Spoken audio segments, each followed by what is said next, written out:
दोस्तों कहते हैं कि किस्मत का खेल ऐसा है जो हमारी समझ से दूर है। एक गरीब मेहनती और मासूम घुमियार जो अपनी साधारण जिंदगी में रुझा हुआ था, अचानक किस्मत के एक ऐसे जाल में फंस जाता है और ऐसे मुकाम पर पहुंच जाता है जहां कभी उसने सपने में भी नहीं सोचा था। सो आपके लिए एक दिलचस्प कहानी जो दिखाती है कि जिंदगी में कभी भी कोई भी घटना आपके वास्ते बड़ा मोड़ लिया सकती है। इससे पहले कि आप कहानी में गुम हो जाओ, दी ईगल स्टोरीज चैनल को सब्सक्राइब जरूर करो। सो शुरू करते हैं। बड़ी पुरानी बात है, एक बस्ती में एक गरीब घुमियार रहता था। वो सारा दिन मेहनत से मिट्टी के बर्तन बनाता और शाम को अपने गधे पर उन्हें लदकर शहर में बेच देता। इसी बस्ती के नजदीक जंगल में एक खूंखार शेर रहता था जिसने बस्ती के लोगों का जीना हराम कर रखा था। बस्ती के पता नहीं कितने ही लोग और जानवर इस दरिंदे की भेंट चढ़ चुके थे। एक दिन घुमियार अपने काम से थकाहारा वापस आया। थकावट की वजह से उसने गधे को तबेले की बजाय बाहर बांध दिया और खुद सोने चला गया। दूसरी ओर शेर जंगल में अपने शिकार की तलाश में अपने घर से बाहर निकला कि अचानक तेज तूफान शुरू हो गया।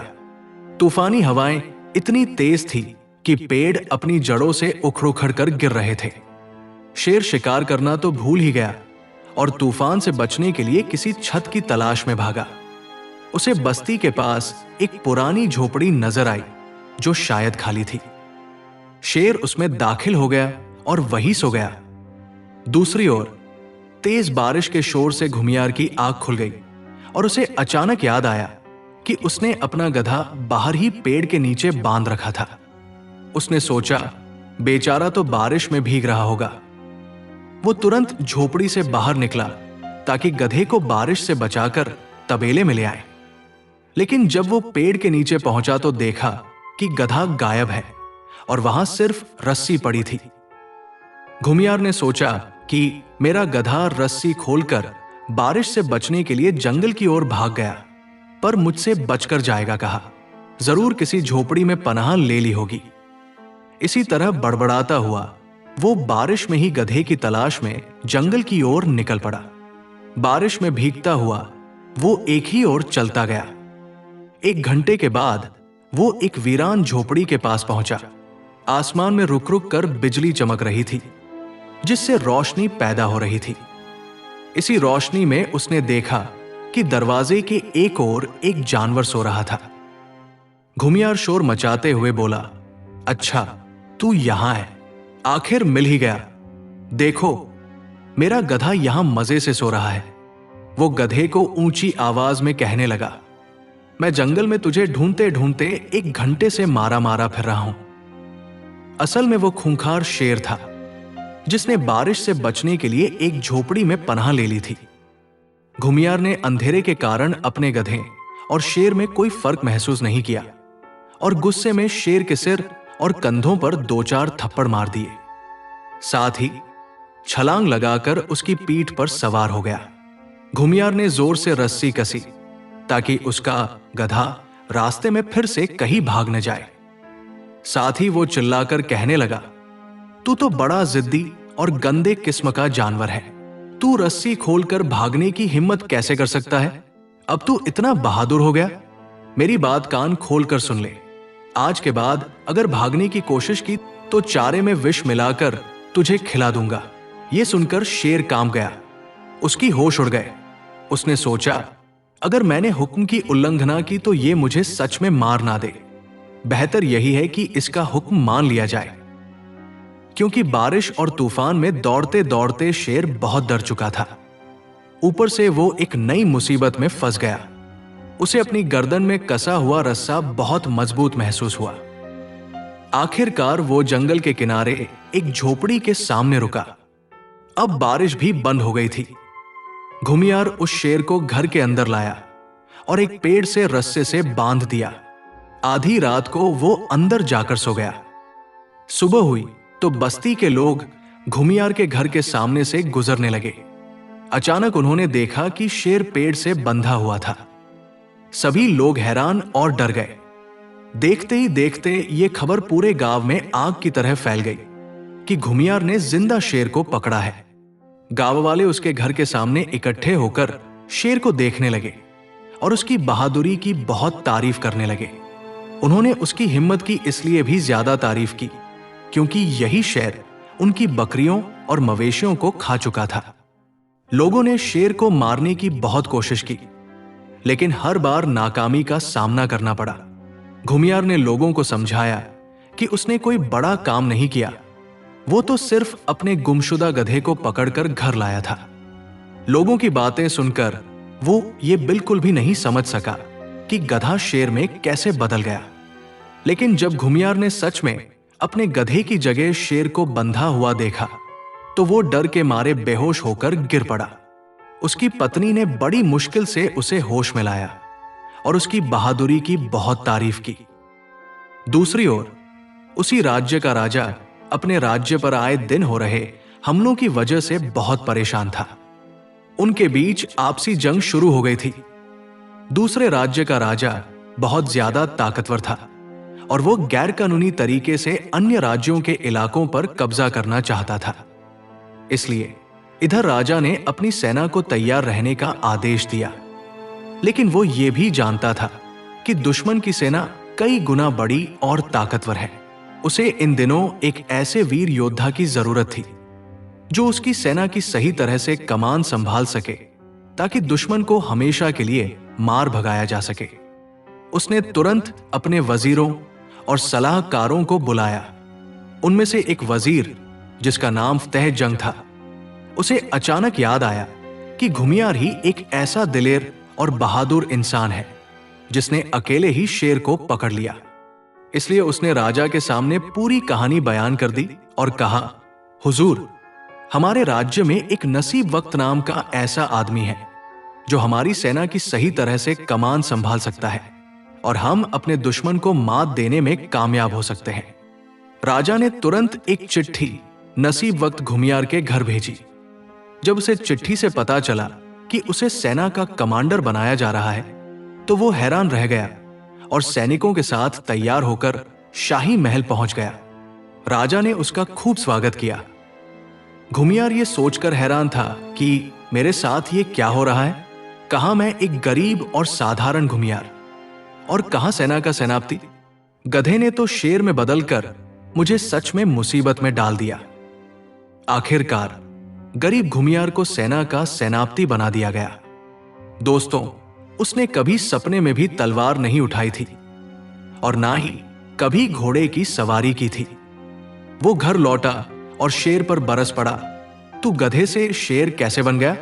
ये सारी मुसीबत तेरी वजह से आई है। ना तू गधे से शेर बनता और ना ही मैं सेनापति बनता। उसकी पत्नी उसे समझाते हुए कहने लगी, बेचारे शेर को क्यों कोस रहे हो? इसका कोई कसूर नहीं है। तुम्हारे तो नसीब जाग गए हैं। खुदा का शुक्र अदा करो जिसने तुम्हें सेनापति बना दिया। लगता है कि हमारे दिन फिरने वाले हैं। हिम्मत मत हारो, खुदा हमारी मदद जरूर करेगा। अगले दिन घुमियार सेनापति तैयार होकर शाही महल पहुंचा। राजा उसे देखकर बहुत खुश हुआ और उसका शानदार स्वागत किया। राजा ने उसे सेना की कमान संभालने का आदेश दिया और कहा, पड़ोसी मुल्क का राजा जंग की तैयारियों में लगा हुआ है। वो रोज की तरह हमारे इलाकों पर हमले करता रहता है और हर बार मुंह की खाता है। हमारी सेना भी जंग के लिए तैयार है। तुम इसकी सही तरह से कमान संभाल सकते हो। कल सुबह दुश्मन के सैनिक हम पर हमला करेंगे। तुम्हें सेना के साथ मिलकर उन्हें ऐसा सबक सिखाना है कि वे हमेशा याद रखें ताकि वे दोबारा इधर का रुख न करें। राजा ने घुमियार और उसकी पत्नी के लिए एक शानदार मकान तैयार करवाया जिसमें एक अस्तबल भी था, जहां एक ताकतवर घोड़ा उसे युद्ध के मैदान में ले जाने के लिए तैयार खड़ा था। सेनापति को सारी रात नींद नहीं आई। वो बहुत परेशान था क्योंकि उसे घुड़सवारी नहीं आती थी। घुमियार ने सोचा, अगर मैं घोड़े से नीचे गिर गया तो हर कोई मुझ पर हंसेगा और कहेगा कि फौज का सेनापति घोड़े से गिर पड़ा। मैं सुबह उठकर घुड़सवारी करने की कोशिश करूंगा। सुबह हुई तो उसने अपनी पत्नी को जगाया। वे दोनों अस्तबल में गए जहां एक बहुत ही सुंदर घोड़ा बंधा हुआ था। घुमियार ने कहा, घोड़ा तो बहुत लंबा है, मैं इस पर सवारी कैसे करूं? उसकी पत्नी ने सलाह दी, घोड़े को वहां ले जाओ जहां चबूतरा हो, उस पर पैर रखकर इसकी पीठ पर सवार हो जाओ। कमजोर घुमियार ने चबूतरे की मदद से घोड़े पर चढ़ने की कोशिश की। बड़ी मुश्किलों के बाद आखिरकार वो घोड़े पर चढ़ने में कामयाब हो गया। उसे महसूस हुआ कि पीठ पर बहुत फिसलन है। उसने अपनी पत्नी से कहा, मेरे दोनों पैर रस्सी से आपस में बांध दो, कहीं ऐसा ना हो कि मैं रास्ते में ही गिर पड़ूं। उसकी पत्नी ने कहीं से रस्सी ढूंढी, फिर रस्सी को घोड़े के नीचे से ले जाकर घुमियार के दोनों पैरों को एक दूसरे से बांध दिया। इतना ही नहीं, उसकी पत्नी ने एक और कमाल कर दिया। उसने अपने पति की कमर को भी रस्सी से अच्छी तरह लपेट दिया और उसे मजबूती से बांध दिया ताकि वो गिर न सके। घुमियार नसीब ने कहा, अब मेरे हाथ भी घोड़े की गर्दन से बांध दो। इधर घोड़ा अस्तबल से बाहर निकलने के लिए बेचैन था। इससे पहले कि घुमियार की पत्नी उसकी गर्दन को रस्सी से बांध पाती, घोड़ा अचानक उछला और बाहर निकल भागा। अब हाल कुछ ऐसा था कि घुमियार घोड़े की पीठ पर एक बोरी की तरह लदा हुआ था। वो सिर्फ रस्सियों की मदद से घोड़े से नीचे गिरने से बचा हुआ था। उसने घोड़े की गर्दन को मजबूती से पकड़ रखा था और भगवान से प्रार्थना कर रहा था, हे मेरे रब, तूने मुझे घुमियार से फौज का सेनापति बना दिया। अब इस मुल्क की हिफाजत और मेरी इज्जत तेरे हाथ में है। मैं तो एक जाहिल और अनाड़ी इंसान हूं। अपनी मेहरबानी से मेरी मदद कर और मुझे बचा ले। इधर घुमियार भगवान से प्रार्थना कर रहा था और उधर घोड़ा तेजी से गलियों में दौड़ रहा था। इसी बीच घोड़े ने शहर के दरवाजे को अपने खुरों से तोड़ दिया और खुले मैदान में निकल गया। घोड़े ने नदियां और जंगल पार कर लिए। अब घुमियार का घोड़ा भागते भागते युद्ध के मैदान की ओर बढ़ रहा था और दुश्मन की सीमा में प्रवेश कर रहा था। घुमियार को भी समझ आ गया था कि घोड़ा अब कहां जा रहा है। उसने घोड़े को रोकने की बहुत कोशिश की। जब घुमियार का बेकाबू घोड़ा एक पेड़ के पास से गुजरा तो उसने पेड़ की एक टहनी पकड़ ली। वो इस तरह घोड़े को रोकना चाहता था। घुमियार ने पेड़ की टहनी इतनी जोर से पकड़ ली कि मोटी टहनी टूटकर उसके हाथ में आ गई। भागते भागते उसने अगले पेड़ को भी इसी तरह पकड़ लिया और उसकी टहनी भी टूटकर उसके हाथ में आ गई। इधर दुश्मन के शिविर के बाहर एक सैनिक खड़ा ये पूरा नजारा देख रहा था। उसने देखा कि उनके इलाके की ओर एक घुड़सवार आ रहा है जो अपने हाथों से ही पेड़ों की टहनियां तोड़ता हुआ बेहद तेजी से बढ़ रहा है। सैनिक को समझ आ गया कि ये वही सेनापति है जिसने जिंदा शेर को पकड़ा था। अब इसने हमला करने के इरादे से हमारे इलाके की ओर बढ़ते हुए पेड़ों की टहनियां तोड़नी शुरू कर दी है। उसने डरते हुए सोचा, अगर इसने पेड़ों की टहनियों की तरह हमें भी तोड़ना शुरू कर दिया तो हमारे सैनिकों की हड्डियां पसलियां एक हो जाएंगी। ऐसा लगता है कि यह कोई आम सेनापति नहीं है बल्कि कोई दानव है। सैनिक खौफनाक मंजर देखकर जोर जोर से चिल्लाने लगा। फिर उसकी नजर सेनापति घुमियार के पीछे पड़ी। सेनापति की फौज भी मुकाबला करने के लिए आ चुकी थी। सिपाही के खौफनाक अंदाज में चिल्लाने और चीखने से दुश्मन के खेमे में हलचल मच गई। वो लगातार शोर मचा रहा था, भागो भागो, अपनी जान बचाओ। जिंदा शेर को पकड़ने वाला मशहूर सेनापति एक भारी फौज लेकर आ गया है। यह सेनापति इतना ताकतवर है, पता नहीं हमारा क्या हाल करेगा। यह सुनते ही दुश्मन के सारे सैनिक डर गए और घोड़ों पर चढ़कर भागने लगे। उनका राजा अपने खेमे में बैठा युद्ध के मैदान का हाल देख रहा था। जब युद्ध का पासा अचानक पलट गया तो वो घबराया और उसने एक खत लिखा। उसे खेमे में रखकर बाहर निकला, फिर घोड़े पर सवार होकर अपने सैनिकों के पीछे भाग गया। डरा हुआ राजा पीछे मुड़कर देखने की हिम्मत तक नहीं कर सका। इधर जब घुमियार का घोड़ा दुश्मन के खेमे के पास पहुंचा तो वो खुद ही रुक गया। घुमियार ने कांपते हाथों से अपने पैर खोले और घोड़े से नीचे गिर पड़ा। यह अच्छा हुआ कि किसी ने उसे घोड़े से गिरते हुए नहीं देखा। उसने दुश्मन की ओर नजर दौड़ाई। सभी दम दबाकर भाग चुके थे। फिर वो दुश्मन के राजा के खेमे में दाखिल हुआ, जहां उसकी नजर एक खत पर पड़ी। उसने वो खत उठाया और उसे अपनी जेब में रख लिया। अब घुमियार सेनापति पैदल ही अपने घर की ओर रवाना हो गया। रास्ते में लोगों ने उसे देखा तो वे आदर में झुकने लगे। जब वो घर पहुंचा तो उसने अपनी पत्नी को जेब से खत निकालकर देते हुए कहा, यह खत शाही महल में बादशाह को दे आओ। और मेरी एक बात ध्यान से सुन लो, रब ने हमारी इज्जत रख ली। अब मैं अपनी पूरी जिंदगी में घोड़े की पीठ पर कभी नहीं बैठूंगा।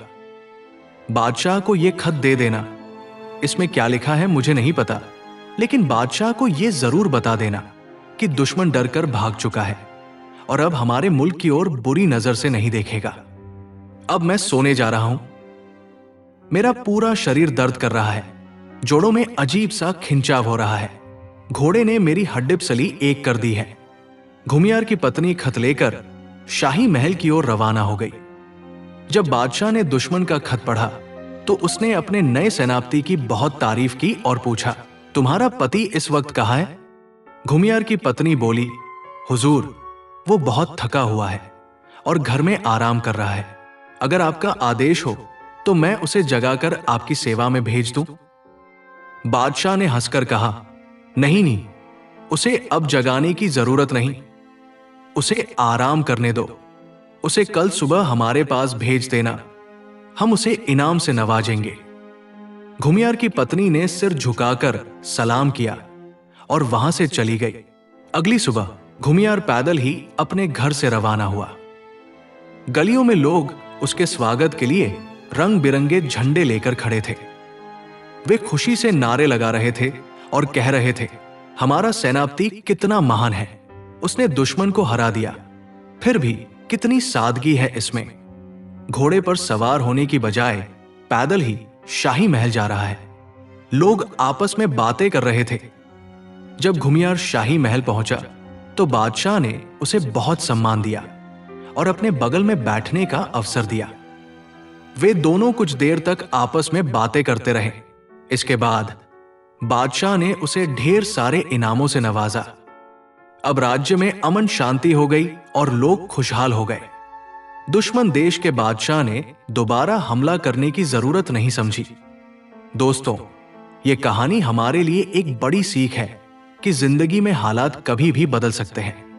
किस्मत के मोड़ अक्सर ऐसे होते हैं जो हमें हैरान कर देते हैं, लेकिन हमारा सच्चा चरित्र, हमारी निष्ठा और हमारी बहादुरी हमें हर हालात में सही रास्ते पर ले जा सकते हैं। हम अक्सर सोचते हैं कि जिंदगी एक ही ढर्रे पर चलती है और हर दिन एक जैसे मोड़ पर खत्म होती है, लेकिन किस्मत कभी भी किसी भी समय और कहीं भी बदल सकती है। द ईगल स्टोरीज पर इसी तरह की और कहानियों से जुड़े रहिए, जहां मैं आपको असली जिंदगी की कहानियां और अनमोल शिक्षाएं देता रहूंगा। तो अपने विचार कमेंट में जरूर साझा करें और जिंदगी के हर पल का आनंद लें। मिलते हैं अगली वीडियो में। अपना ख्याल रखें। धन्यवाद।